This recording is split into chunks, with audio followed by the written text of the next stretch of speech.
Hey, what's up everybody? Welcome back to Thy Gardener's Garage.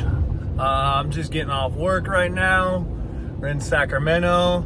I'm actually headed to pick up my motor for the drift truck. Those of you that don't know, I have a drift truck, autocross truck, whatever you want to call it. Obviously beginning drifting, trying to figure that out, but I've done autocross with the truck a few times.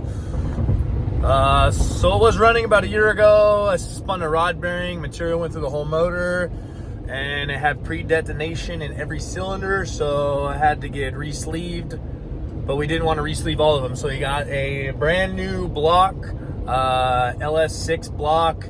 It's got fully forged rods, pistons. He put it all together, did a oil prime, so he primed the whole motor, so we're good to go from the get-go, you know what I mean? We're about to get off right here in Florin. We're in Sacramento, like I said. Yeah, we'll go pick it up and I'll get back with you guys right now. There she is, boys, all rebuilt. LS Jordy, the man right there, help me out. Check him out on IG if you need any machine work for your LS motors. Get her loaded up. There's my existing block, LS6 block now, so should be good to go. Thank you again, brother. Appreciate it. Hey, what's up, guys? So, we got the motor home on the cherry picker. Got the motor stand back there, getting ready to get the bolts and put them in.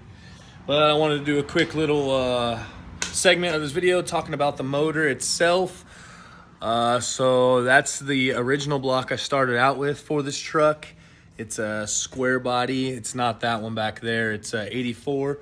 It's actually in the back. You'll see it later on in this video.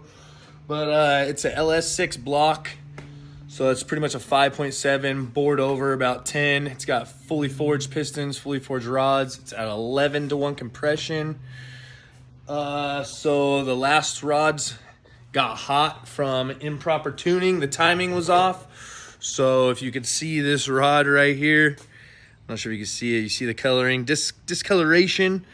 It got really hot. We got some heat in that bearing right there, and material went through the whole motor, so that's why we had to have the machine shop pretty much rebuild the block. The timing was off, so as the piston was coming up to ignite, igniting was already going off, and the piston was still rotating up, and it was jarring the piston and then sending it back down. It just needs to be honed out 10 thousandths more, I believe, and we could piston match this. It'll be like a 5.7 over. So it's still a good block. It just needs to be honed out.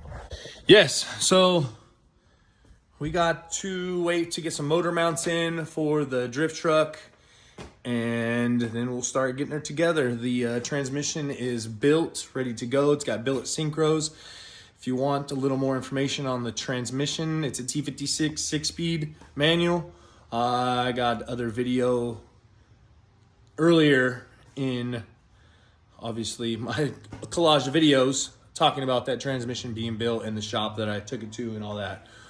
But yeah, we will get to rock and rolling on this drift truck. I'm so excited. If you guys can't tell, it's been almost a year. I got married within the time. What's up, guys? Welcome back. It's the next day.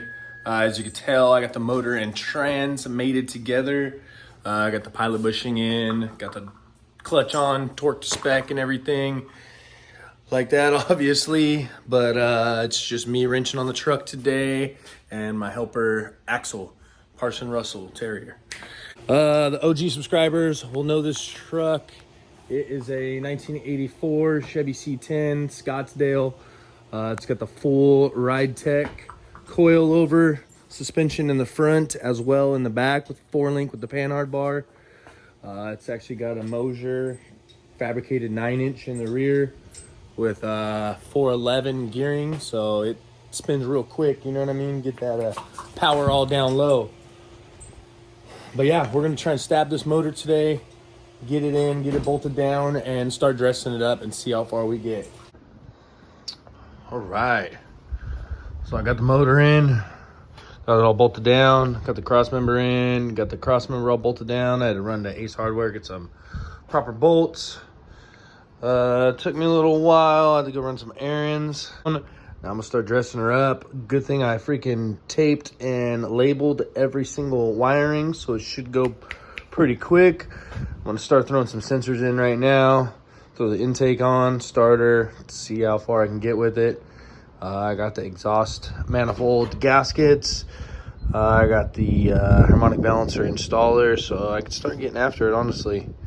It's all just plug and play and start getting after it. But yep, if you guys haven't seen the interior of this truck, it's got a brand new dash. It's got this covered, so obviously this one lives outside.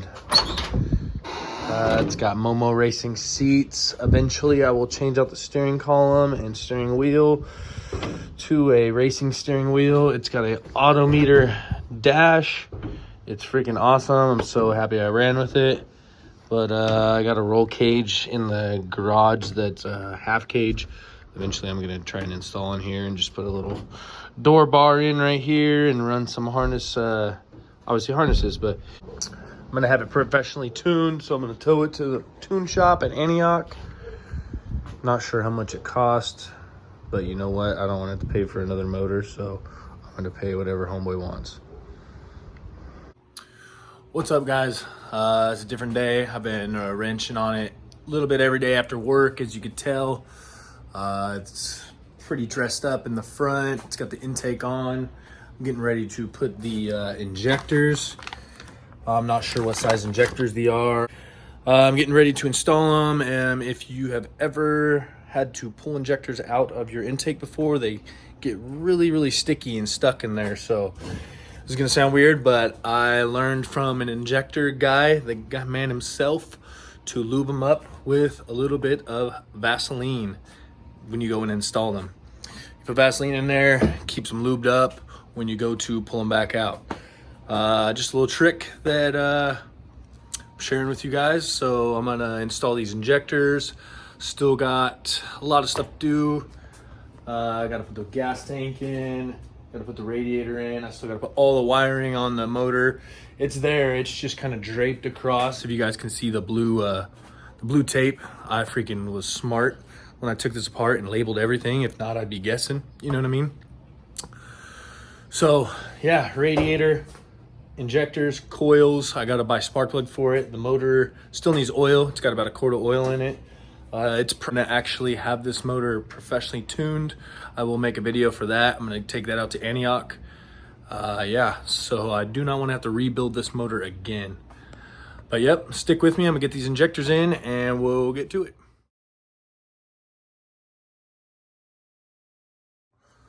Hey, what's up, guys? Obviously it's a different day. I got the motor pretty much all buttoned up. I had a little list going right here. Was trying to mark it off as I was going. Oh, there's only a couple more things. I just gotta get it fired up and top off the coolant. Wire up the fans. It's just 4 wires, 4 wires.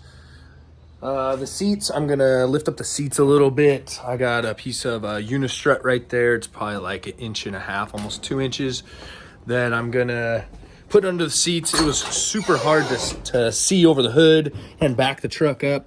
So I'm just gonna lift these brackets up right here and weld the unistrut right there, and then just mock these brackets up under, and obviously figure out how to bolt it up. I gotta look at it a little bit, but you can see it's just set right on this flat plate steel right here. I need at least 2 more inches to be able to see over the hood. But yeah, we got the brakes were already bled. We never had to mess with the brakes. The clutch is bled. It's super bright out here, man. Whew, I tell you. Bled, I had a little issues with that. I actually broke the bracket that I made a while back. I had to take the whole front dash off and re-weld it back up, but got that dialed in. I got the headers on, obviously, the intake on. I'm not sure where the last time I ended up in the video. Cleaned the air filter, mounted that all up. There's actually a bracket in the front right here to support it, so it's not just all flopping around. Throttle pedals all hooked up. Spark plugs are in, brand new spark plugs, gapped them. The fuel tank is in and fuel line is ran. What else? It's got oil in the motor. It's got some break-in oil, just some no high performance oil, just some regular, some STP in it just to break it in. I'm gonna get it tuned right away and drain that oil right when I tune it, and run some Valvoline oil for flat tappet cams and push rod motors that the motor builder suggested for me to use. But yeah, I got the radiator in. Obviously, like I said, I got to get the motor fired up and top off the coolant just to make sure there's no air bubbles in it and she stays full, obviously, all the time. Still got to put the battery in the truck. When I parked it, pulled the motor, the front grill little bracket, plastic bracket broke. Just gonna have to look into that and get it going. But yeah, I know I didn't tried to cover as much as I could. I doing it by myself and trying to film by myself and wrenching by myself at the same time, trying to capture as much as possible. But I will definitely be capturing when we get the truck tuned. So yes, the drift truck with the T56 with that LS6. It's fully forged, 11-to-1 compression. We are going to run it back on E85 again. My buddy was telling me it's for the best, and E85 in California is cheaper right now, and there's actually pumps pretty dang close. And I have a 55-gallon barrel clean one that I've already ran E85 in, so I could pick up and have, you know, however many gallons I got right here. I won't have to run to the pump and back. But yeah, this truck is almost... thank you for watching Thy Gardener's Garage. I appreciate you guys watching it. Please subscribe. See more of the drift truck. We're going to start going to events, burnout events, donut events. I'm just doing autocross. I've already been doing that, but definitely trying to hit up some drift events. We live about 10 minutes from Stockton, California. There's a drift there, a practice drift about once a month on Sundays, so at the fairgrounds. So we'll be trying to hit that up. And yeah, I'll just be excited to get this truck back on the road, man. So thank you for watching. See you guys on the next one.